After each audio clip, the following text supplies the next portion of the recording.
حمدا لمنزل الدنا والداء ومنزل الشفاء والدواء حمدا لمنزل الدنا والداء ومنزل الشفاء والدواء من أمر العباد بالدعاء ليزول في أهل البلاء ثم على من حيث ما استجاب يبرأ بلا كل الوفاء بالخلق محمد طبيبنا الحكيم أزكى سلام ربنا الكريم ولا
ثم آخر قدام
مسلما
asalaamaaleykum wa rahmatulahi taala wa barakaatu.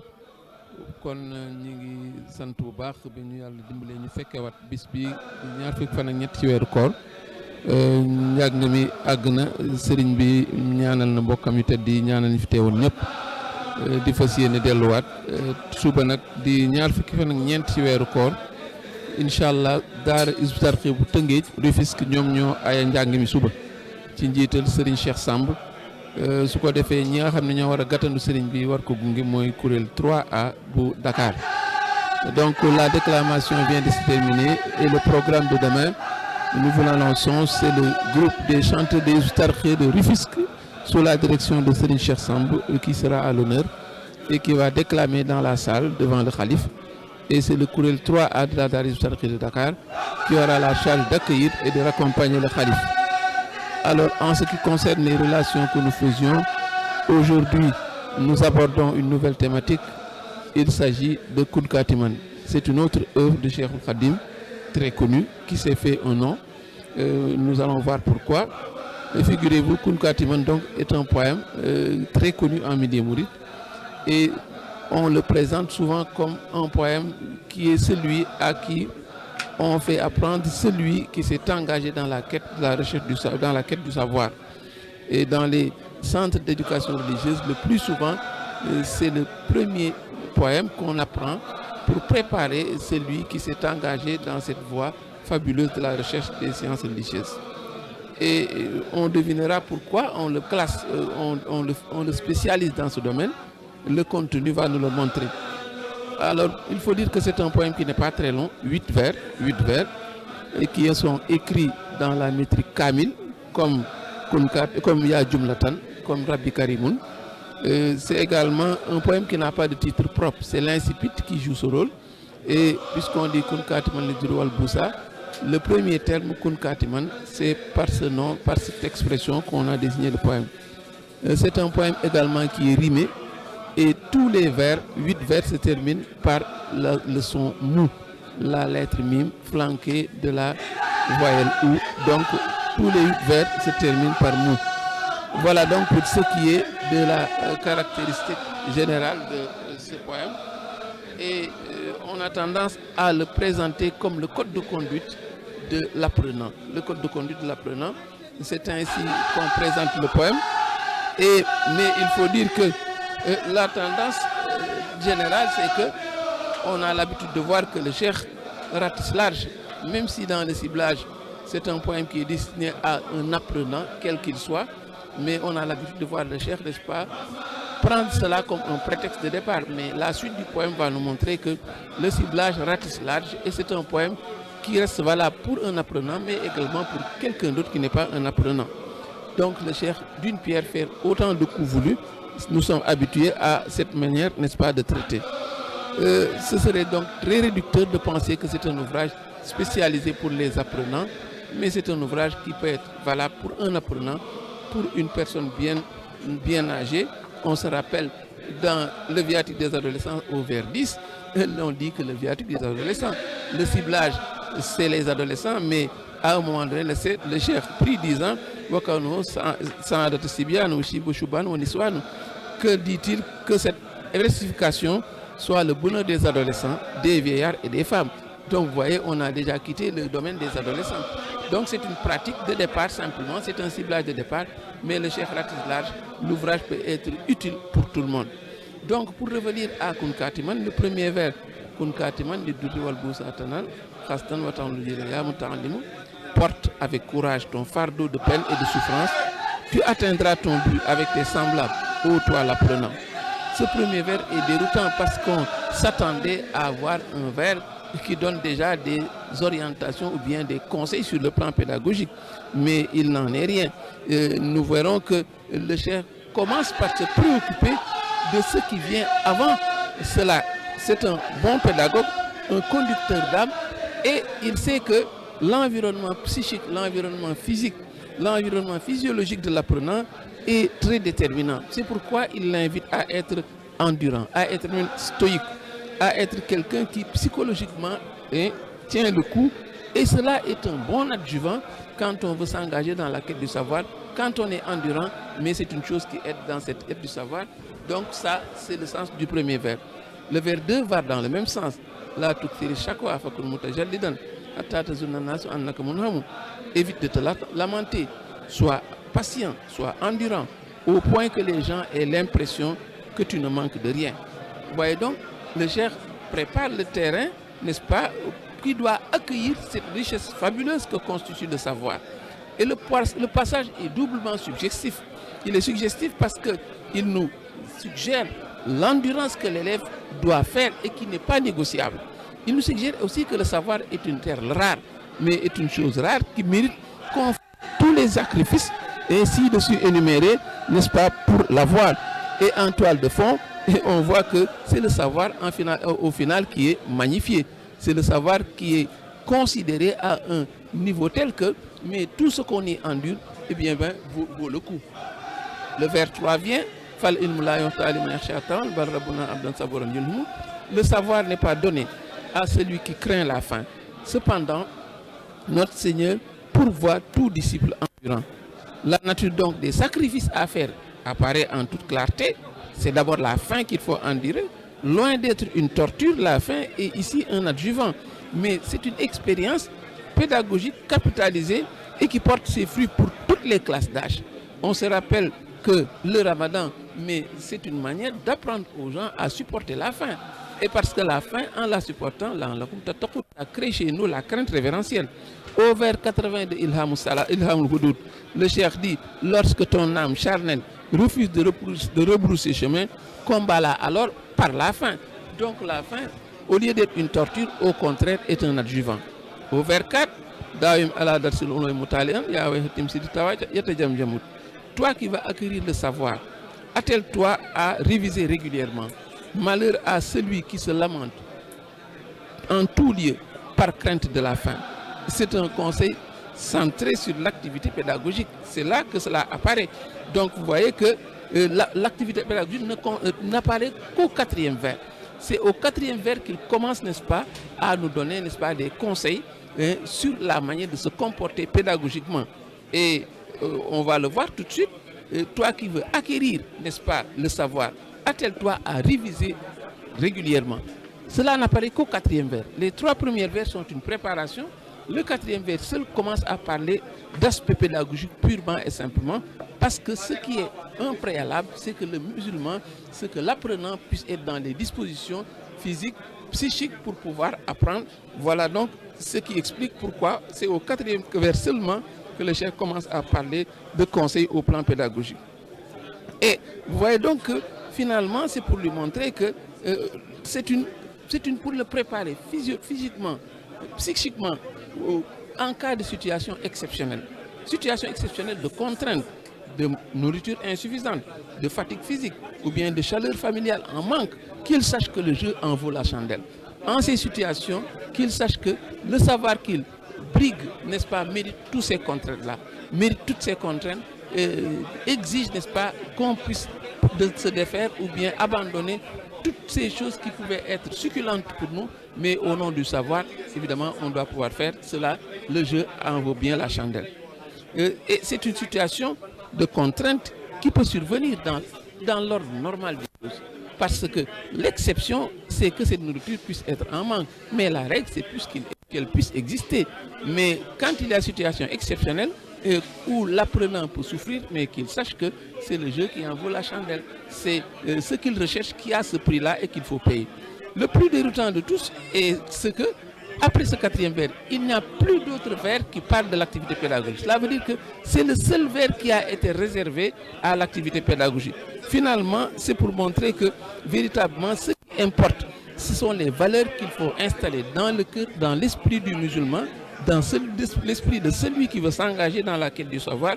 Le nouvellement initié, ce qui est déterminant pour lui, c'est l'environnement dans lequel il baigne, sur le plan psychique, sur le plan physiologique. Et s'il est bien préparé, mais il peut réussir son coup. Le vers 5 apparaît, c'est peut-être le dernier vers qui est strictement centré sur l'aspect, sur l'apprenant. Ne te préoccupe pas de posséder des biens, car le maître des créatures pourvoit celui qui est en quête de connaissance. Ce conseil est destiné à faire en sorte de ne pas se détourner de son objectif, parce que la quête des biens peut détourner l'individu de ce qui l'avait motivé à venir chercher, n'est-ce pas, du savoir. Il s'ensuit ce qui est fâcheux. Ce qui est fâcheux, c'est le manque de concentration, mais qui annihile tout appétit de savoir. Et si l'appétit de savoir est annihilé, mais cela veut dire qu'il aura échoué lamentablement dans son projet. Donc voilà 5 vers, il nous reste 3 vers à terminer. On va les aborder la prochaine fois. Voilà donc pour Kun Katiman. Wassalamu alaikum wa rahmatullahi ta'ala wa barakatuh.